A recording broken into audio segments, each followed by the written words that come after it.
संतनगर में 8 अगस्त को महंत हनुमान जी एवं महामंडलेश्वर स्वामी हंसराम उदासी जी नगर पधार रहे हैं। ये सिंधी समाज के लिए हर्ष का विषय है कि हनुमान भाऊ महंत बनने के बाद पहली बार संतनगर पधार रहे हैं। इसी प्रकार स्वामी हंसराम उदासी भी महामंडलेश्वर बनने के बाद पहली बार संतनगर में पधार रहे हैं। स्वामी हंसराम उदासी का पिछले कुंभ मेले में उज्जैन नगरी में पटाभिषेक किया गया था। सिंधी संतों के नगर आगमन पर सिंधी समाज में हर्ष व्याप्त है। संतों का स्वागत वंदन करने के लिए अनेक तैयारियां की जा रही हैं। संतनगर के मेन रोड पर तोरण द्वार लगाए जा रहे हैं। 8 अगस्त को प्रातः 11 बजे विसर्जन घाट से सन सिटी गार्डन तक संतों की शोभा यात्रा निकाली जाएगी, जिसमें संतनगर के अनेक संगठन एवं संस्थाएं स्वागत कर रही हैं। बैरागढ़ के कपड़ा एसोसिएशन, बर्तन एसोसिएशन, किराना एसोसिएशन, दाल एवं अनाज एसोसिएशन के सभी पदाधिकारियों ने शोभा यात्रा का स्वागत करने की संतनगर से अपील की है। प्रदान की गई है। अनेकानेक संत महात्मा लोग बाहर से पधारे, विदेशों से पधारे, विद्वान लोग, जिन्होंने अपने हाथों से हनुमान जी को गद्दी पे बिठाने का बहुत ही उचित प्रयत्न किया। यह ऐसे सिंधी समाज की बहुत ही सौभाग्य की बात है। हमारे बैरागढ़ निवासी और साथ ही भोपाल शहर के निवासी भी इस कार्यक्रम में बहुत ही अच्छे रूप से हिस्सा इसमें लिया गया। उनका भी उनकी तरफ से काफ़ी सेवा भी की गई इस अवसर पर। साथ ही साथ अब खुशी का विषय ये भी है कि हमारे परमहंस स्वामी हंसराम जी महाराज भीलवाड़ा राजस्थान, अनेक जगह पे उनका संतों महंतों द्वारा स्वागत किया जा रहा है। जैसा कि ज्ञात हो, परसों भोपाल शहर में भी, बैरागढ़ में भी उनका स्वागत है। उज्जैन से स्वामी जी पधारेंगे। भोपाल और बैरागढ़ में बहुत अच्छे रूप से उनका स्वागत किया जाएगा। उसके बाद भोपाल में भी श्री चिमन धाम दरबार बेरसिया रोड पे भी स्वामी जी का स्वागत समारोह संतों महंतों द्वारा, साध संगत द्वारा किया जाए। समाज की ओर से और हमारे प्यारे भाई संत लालचंदानी परिवार की ओर से उनका भी काफ़ी अच्छा योगदान, जो कि साईं हंसराम जी के शिष्य हैं। पूरा परिवार निष्भावना से हमेशा सेवा में तत्पर रहते हैं, आगे भी रहेंगे। इसी कामना के साथ मैं विनोद कुमार उदासी, भोपाल श्री चिमन धाम दरबार, आप सभी को बहुत बहुत इस अवसर की क्या स्वागत की तैयारी है? स्वागत की तैयारी है कि सब दिल से स्वागत करेंगे और सब ने तैयारी अपनी अपनी की है। हम लोग भी जैसे विसर्जन घाट पे है, वहाँ पर कोई अपने फूलों के हार लेके या इसी तरीके से बैंड बाजों के साथ उनको एज अ जलूस टाइप का निकाल के सन सिटी गार्डन तक ले जाएंगे। और सब जितने लोग भी आएंगे वो सब अपनी अपनी तैयारी करके आएंगे। हम लोगों का तो ये है कि हम ज़्यादा से ज़्यादा उनको मतलब स्वागत इस तरीके से करें कि उनको लगे कि भोपाल और संतनगर में ऐसे लोग हैं जिन्होंने हमारा सब जहाँ पर भी उनके स्वागत हो उनसे ज़्यादा। जुलूस कहाँ से स्टार्ट होगा? जुलूस होगा विसर्जन घाट, जो उज्जैन से आ रहे हैं तो बैरागढ़ में एंट्री पे विसर्जन घाट से चालू होगा और संतनगर के सिटी में से होता हुआ सन सिटी गार्डन तक जाएगा। कोई विशेष कार्यक्रम उनको लेके? विशेष कार्यक्रम ऐसा कोई ख़ास नहीं है। जब आए ही रहे थे, वो अमरकंटक की तरफ जा रहे थे, तो हमने उनको आग्रह किया कि हम आपका स्वागत करना चाहते हैं, इसलिए एक दिन पहले आ जाइए। तो इस वजह से वो आए और स्वागत करेंगे और अपना प्रवचन जो देके और उनको अमरकंटक जाना है। वो यहाँ से कल मतलब 9 तारीख को मंगलवार को रात को अमरकंटक निकल जाएंगे। गार्डन में सभी जैसे संस्था हैं तो रोड पे तो एक हालपुर होंगे, पर सन सिटी गार्डन में विशेष तौर से सभी संस्थाओं को टाइम दिया जाएगा कि स्वामी जी का स्वागत हर संस्था करके और उनके आशीर्वाद मिले, क्योंकि वो अकेले नहीं आ रहे हैं। उनके साथ किशनगढ़, अजमेर, पुष्कर, उज्जैन, इस तरीके से सभी जगह से संत भी आ रहे हैं और भोपाल और संत नगर के जो संत हैं वो भी रहेंगे। तो इसलिए वहाँ पर सबका आशीर्वाद वगैरह तो एक जगह बैठ के ही करेंगे। कितने लोगों की व्यवस्था की गई बैठने की? व्यवस्था बैठने की तो अभी जितना हाल है, क्योंकि बरसात का सीज़न है तो फिर भी 400 लोगों की 400-500 की है, एवं खड़े रहेंगे 400-500, ऐसे हज़ारे की हमने व्यवस्था। कौन कौन सी संस्था भाग ले रही है सन सिटी में? इसमें संस्थाएं अब सबका नाम तो नहीं, पर जितनी भी पंचायतें हैं भोपाल एवं संत नगर की सभी संस्थाएं हैं, एवं निरंजन धाम बैरागढ़ हुआ, सिंधी काउंसिल ऑफ इंडिया है, कपड़ा एसोसिएशन है, बर्तन एसोसिएशन है, किराना व्यापारी हैं, एवं नवयुवक सभा है। इस तरीके से जितनी भी संस्थाएं हैं लगभग सभी लोग वहाँ पर आएंगे, क्योंकि ये संतों का स्वागत है। संतों का स्वागत हर आदमी दिल से करता है। जिसको भी पता चलेगा मेरे ख्याल में सभी आएंगे। संत भी अपने आप आ रहे हैं और जितने भी संत लोग हैं इन यहाँ पर वो सब भी वहाँ पर। उनका स्वागत का कार्यक्रम कहाँ रखा गया बैरागढ़ में? अभी तो रोड पे ही मतलब विसर्जन घाट से चल के सन सिटी तक ही है और सन सिटी में समापन का स्वागत सन सिटी में ही मेन स्वागत वही है, मगर वहाँ संस्थाएं अपने अपने हिसाब से करेंगी और जहाँ जहाँ जिस संस्था को लगा है उसमें वहाँ पर स्टॉल लगा उन्होंने अपने हिसाब से। बैरागढ़ से संजना प्रियानी की रिपोर्ट। करोड़ों रुपए का कोयला घोटाला उजागर। जालसाजी के आरोप में 2 कोयला व्यापारी पप्पू अग्रवाल मालिक प्रहलाद एंटरप्राइजेज एवं गोकुल विश्वकर्मा मालिक बालाजी ट्रेडर्स एवं chairman Jamuna Prasad Vishwakarma DAV school संचालक गिरफ्तार। एसपी गौरव तिवारी कर रहे हैं आरोपियों से पूछताछ। मामला यह है कि प्रहलाद एंटरप्राइजेज कटनी के नाम का कोयला छत्तीसगढ़ कलारी से चला था, जिसे पप्पू अग्रवाल की फर्म प्रहलाद एंटरप्राइजेज में खाली होना था, जो बालाजी ट्रेडर्स में खाली होते हुए एसपी कटनी ने पकड़ा। ड्राइवर और क्लीनर से पूछताछ की तो उन्होंने इस कोयला व्यापारी के नाम बताए। पुलिस ने इन दोनों व्यापारियों से कुटला थाने में पूछताछ की तो यह कोई दस्तावेज नहीं दिखा पाए, जिस पर कुटला पुलिस ने इन दोनों कोयला व्यापारियों पर मामला दर्ज कर गिरफ्तार कर लिया। कटनी जिले में लोग अपने चूना भट्टे एवं कई प्लांट के नाम पर लघु उद्योग निगम से कोयला लेकर बाजार में दलालों के माध्यम से दुगने दामों में बेच देते हैं, जिससे इन आरोपियों की भूमिका संदिग्ध थी। इस तरह का यह कारोबार कई सालों से जारी था। इस गोरख धंधे में और कौन कौन लिप्त है, पूछताछ में और आरोपियों के सामने आने की उम्मीद है। एसपी की कार्रवाई से कोयला व्यापारियों में दहशत का माहौल है। द्वारा कि उमरिया से जो कोयला चला है वो जिस फॉर्म के लिए चला है वहाँ ना पहुँच के किसी अन्य फॉर्म पर ये इसको उतारा जा रहा है। जिसमें पुलिस ने तत्काल वहाँ दबिश दी। पता चला कि जो कोयला उमरिया से सप्लाई किया गया था कोल इंडिया लिमिटेड के द्वारा लिंकेज का कोयला था, वो कोयला बालाजी ट्रेडर्स के नाम पर कोई फॉर्म है कटनी की, उसको सप्लाई किया गया था। लेकिन ये जहाँ पर इसको उतारा जा रहा था वो प्रहलाद एंटरप्राइजेस के नाम पर एक गोडाउन है, फॉर्म है, वहाँ पर उतारा जा रहा था। इस पर दस्तावेज चेक करने पर पाया गया कि ये जिस फॉर्म के लिए वहाँ से आवंटित हुआ था वहाँ ना बेचकर ये लोग इसको किसी अन्य फॉर्म पर उतार रहे थे। इस पे से उस वक्त जो ड्राइवर और जो ट्रक में बैठे थे मालिक, उनके स्टेटमेंट और उनके पास से प्राप्त दस्तावेज के आधार पर ये क्लियर हुआ कि ये जो इलीगल एक्टिविटीज़ में इन्वॉल्व है, ये जो अवैध गतिविधि कर रहा है, इसलिए उनका जो कोयला वहाँ पड़ा था और इन लोगों को हिरासत में लिया गया है। पूछताछ कर रही है पुलिस और इनके दस्तावेज जांच कर रहे हैं हम लोग, क्योंकि प्रहलाद एंटरप्राइजेज का जो गोडाउन उन्होंने देखा अभी वहाँ लगभग 450 से ज़्यादा टन 450 टन से ज़्यादा कोयला पड़ा हुआ है। उनके दस्तावेज चेक कर रहे हैं हम लोग। प्लस जो अभी तक की बात जाँच में फैक्ट आया है कि बालाजी एंटरप्राइजेज नामक जो फॉर्म ये दिखा रहे हैं, ये फॉर्म सिर्फ कागज़ों पर सीमित है। यहाँ पर कोई भी प्रोडक्शन या कोई भी चीज़ ऐसी नहीं संचालित की जा रही है। इसका मतलब कि जो वहाँ से सब्सिडाइज रेट पर कोयला लेते थे उसको ओपन मार्केट में लगभग दूने दामों में ये बेचते थे। तो इसमें विभिन्न धाराओं में मामला पंजीबद्ध किया जा रहा है। अभी दो जो अपने बालाजी एंटरप्राइजेज के संचालक गोकुल दास विश्वकर्मा है और प्रहलाद एंटरप्राइजेज के पप्पू अग्रवाल, दोनों को पुलिस ने भी हिरासत में लेकर पूछताछ कर रहे हैं। एंटरप्राइजेज के लिए माल था और ये उतारा जा रहा है प्रहलाद एंटरप्राइज में, तो अपने आप इसमें अपराधिक शंका है, इसको जब्त किया गया है। अभी इनसे जो दस्तावेज मांगे जा रहे हैं तो कोई दस्तावेज ऐसा प्रोड्यूस नहीं कर पाए, इसलिए इन लोग को अब मामला पंजीबद्ध करके गिरफ्तार किया जाएगा। कटनी मध्य प्रदेश से यश खरे की रिपोर्ट।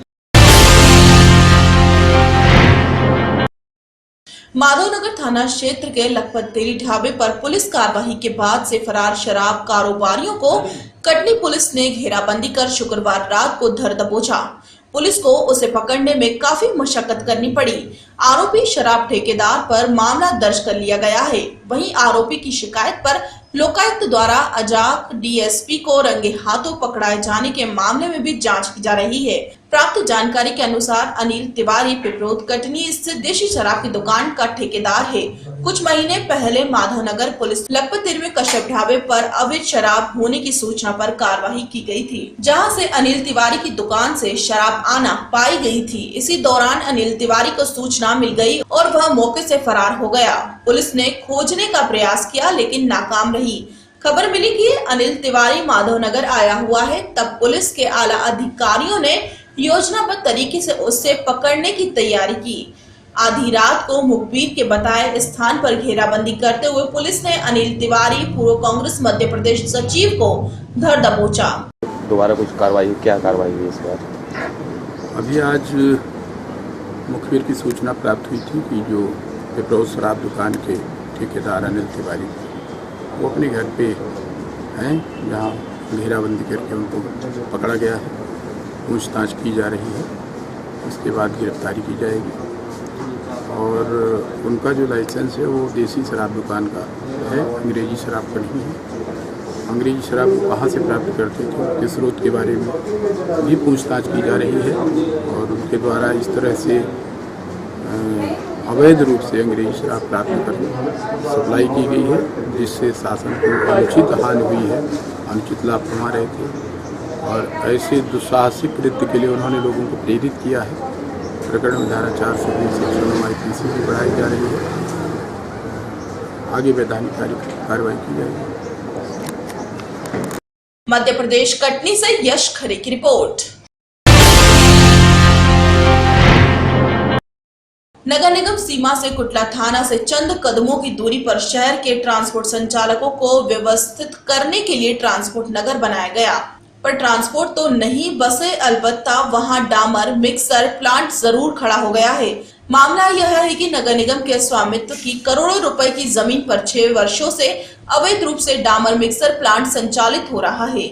इसकी नगर निगम से कोई अनुमति नहीं ली गई, प्रदूषण नियंत्रण बोर्ड से भी NOC नहीं ली गई। उसके बाद भी बिजली विभाग ने बिजली का कनेक्शन दे दिया। सरकारी विभाग के अधिकारी इस कदर मेहरबान है। डामर मिक्सर प्लांट के मालिक के ऊपर जिसका जीता जागता उदाहरण सामने आया है। नगर निगम पार्षद ने आरोप लगाया कि इतने वर्षों से बिना नगर निगम के अधिकारी कर्मचारियों की मिलीभगत से यह संभव नहीं है। और 6 वर्षों से क्या एक ही ठेकेदार को नगर निगम क्षेत्र की सड़कों पर डामरीकरण करने का ठेका था, किसी अन्य को ठेका क्यों नहीं मिला?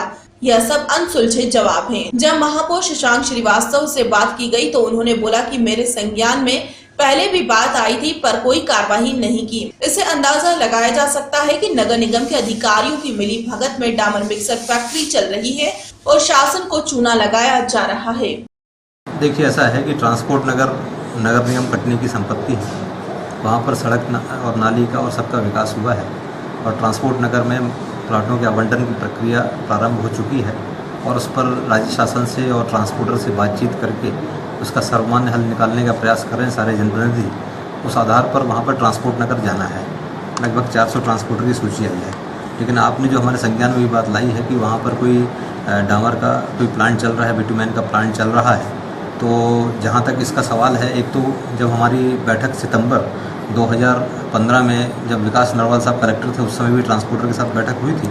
उस समय ये विषय आया था तो हमने इसको स्ट्रिक्टली बोला था कि जो भी काम वहाँ पे चल रहे हैं उनको रोका जाए, अगर वैधानिक हैं तो चलने दिया जाए, अवैधानिक हो तो रोका जाए।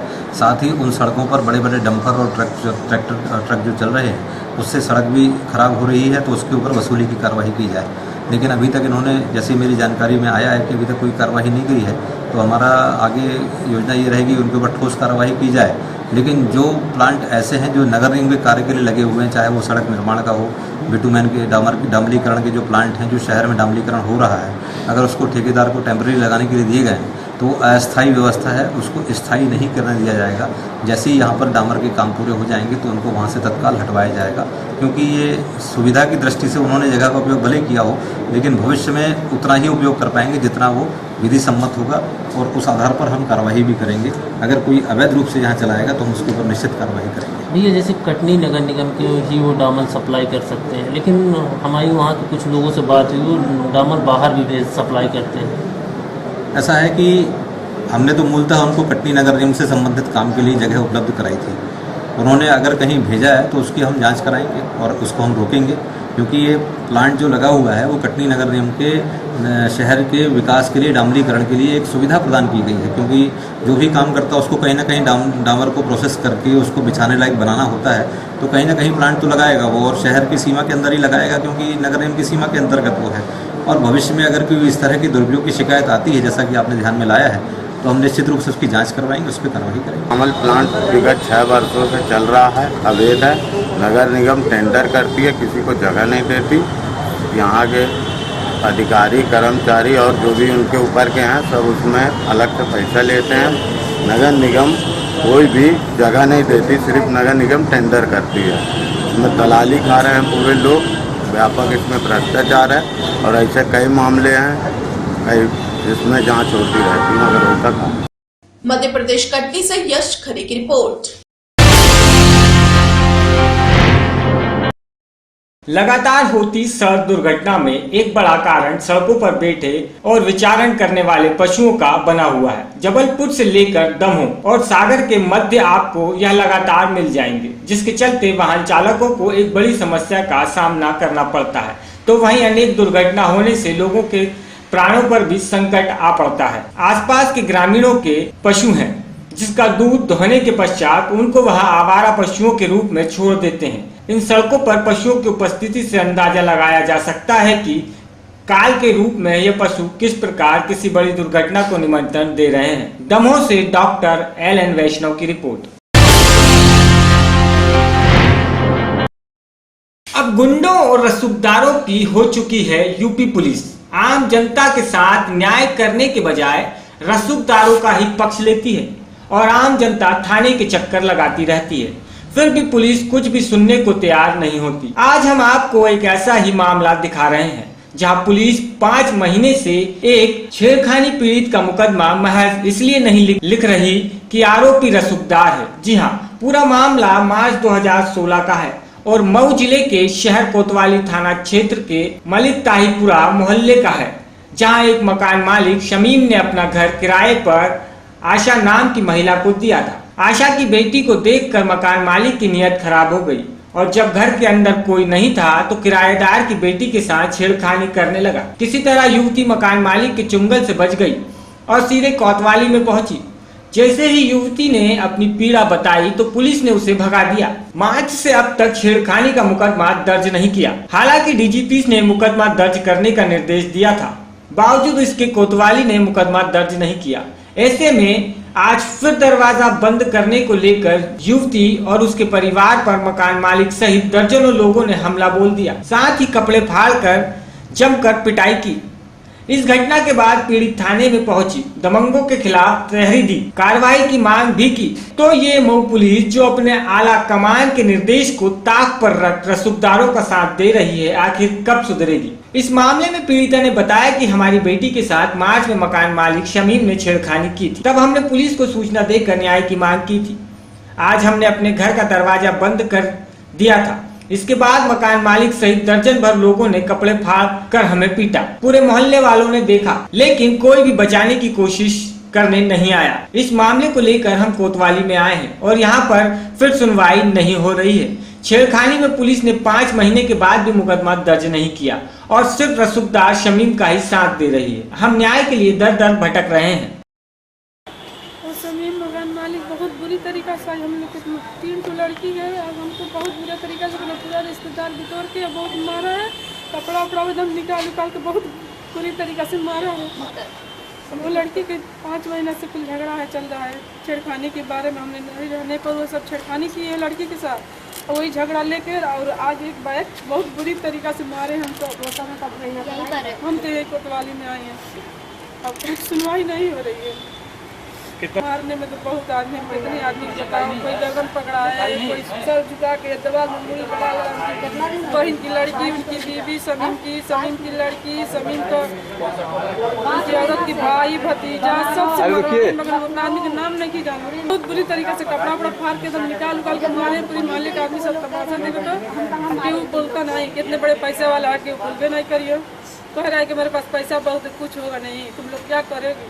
ये हमारी सुल्तानी की बदमाशी है, इसी को लेकर ये लोग मकान मालिक जो है फिर अपने रिश्तेदार खानदान को लेकर मारने पीटने लगे और सामान वामान सब घर से बाहर फेंकते हैं और कुछ लूट काट के रख देते हैं वो लोग।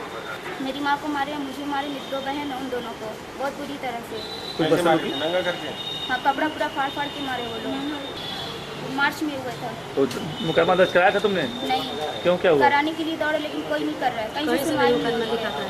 थानेदारों ने उन लोग को मन बढ़ा दिया उन लोगों का। यहाँ पे आते तो कहते हमें नहीं मालूम कब मुकदमा लिखा जाएगा, हमारी दरखास्त आती है हम लोग उल्टा जवाब लिख के भेज देते हैं। जब स्कूल से आए थे तो दरवाज़ा खुला था, तो हमने दरवाज़ा सटा दी थी तो उसी पे लोग मार रहे थे और कपड़ा निकाल कर मार रहे थे। बहुत ज़्यादा लोग थे, अभी हम लोग स्कूल से आए तो खाना भी नहीं खाया। कुछ छुड़ा? मम्मी को बहुत बुरी तरह से मारे और अपनी को भी। और लोग वहाँ मौजूद थे, कोई छुड़ा नहीं रहा था? नहीं, सब लोग मार रहे थे वहाँ पे, छुड़ाने वाला कोई नहीं। चलो। वहीं इस मामले में दरोगा ने साफ तौर पर पल्ला झाड़ते हुए कहा कि हमारे रहते हुए यह यहाँ नहीं आई और इनकी तहरीर लेकर न्याय किया जाएगा। साथ ही ये भी कहा कि छेड़खानी में मुकदमा दर्ज क्यों नहीं हुआ, इसके बारे में अभी नहीं बताया जा सकता। अभी तो हमारे पास पहली बार एप्लीकेशन आई है और मैं थाने बैठा हूँ, चूँकि आया था ड्यूटी से, थाने बैठा हूँ, मिली है, लिख के लोग दिए हैं, उसके बीच में आप लोग आए हैं देखें तो मैंने कहा है जो भी संबंधित जगह है, जो भी इसमें एक्यूज है, जो भी इस पर दिक्कत है, जिससे परेशानी है, इसके लिए जो भी कानूनी प्रक्रिया होती है, वैधानिक कार्रवाई होती है, मुकदमा दर्ज नहीं हुआ। वजह के बारे में तो हम बाद में बताएंगे, फिलहाल मऊ से आसिफ रिजवी की रिपोर्ट।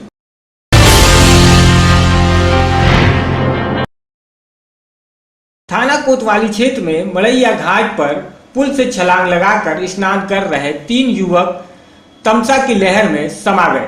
इस घटना की सूचना परिजनों को मिलते ही परिजनों में कोहराम मच गया। जी हां, घटना की जानकारी पुलिस को भी दी गई। पुलिस तो मौके पर पहुंच गई, लेकिन गोताखोर की टीम 2 घंटे बाद पहुंची। जब गोताखोर टीम कुछ देर तक नहीं पहुंची तो स्थानीय लोगों द्वारा काफी छानबीन के बाद 2 की डेड बॉडी मिली, लेकिन अभी 1 की खोज जारी है। 3 युवक थाना कोतवाली क्षेत्र के रोजा के निवासी थे। जिसमें से तावीज़ अभी नहीं मिला है, 2 बच्चे पानी से निकाले गए, मर चुके हैं, अभी अस्पताल में लोग लेके गए और एक बच्चे तावीज़ की को ढूंढा जा रहा है। 2 निकाले गए हैं, उनकी डेथ हो चुकी है। डिक्लेयर कुछ बॉडी मिले हैं उसमें जी? कुछ मिले हैं बच्चे? 2 मिले हैं अभी तक, 1 नहीं मिला है? 1 अभी नहीं, तावीज़ नहीं मिला। तावीज़ ना, लड़का 12 साल का। क्या खोज जारी है? हाँ, खोज जारी के लिए आए थे। आज जुमा का दिन था और करीब 11 साढ़े 11 बजे के करीब 3 बच्चे जिनकी उम्र 10 से 12 साल रही है, जो नहाते वक्त डूब गए। कैसे स्टंट कर रहे थे या कैसे? नहीं, नहा रहे थे, पता चला स्टंट नहीं कर रहे थे, नहा रहे थे और नहाने तैरने का ढंग नहीं था और लोकल लोग यहाँ पर उन्हीं की प्रयास से ये दोनों गाड़ी मिली है। तीसरे के लिए प्रयास कर रहे हैं, तैरने वाले हैं, जाल फेंकने वाले काम कर रहे हैं। मऊ से आसिफ रिजवी की रिपोर्ट।